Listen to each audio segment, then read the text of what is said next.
माँ मु कौन कहूली कि पिंकी आउ घर सब कम करपारनी आ मत भी एमती मो बिजनेस संभाल बापा बिजनेस संभाला बेलू मत भी बहुत प्रेसर पड़ जाऊँगी से भावुँ कि आम घर छाड़ी आम अलग रही बोली। तू पलैले आम दायित्व नब किए से? तुम दायित्व किए नब से तुम जान।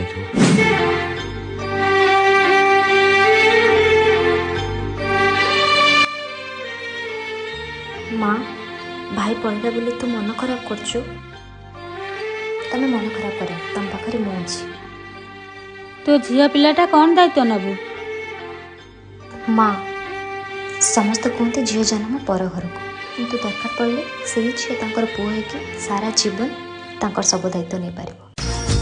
नारी तोरो केते रूप केते कहानी दिन सरे राति सरे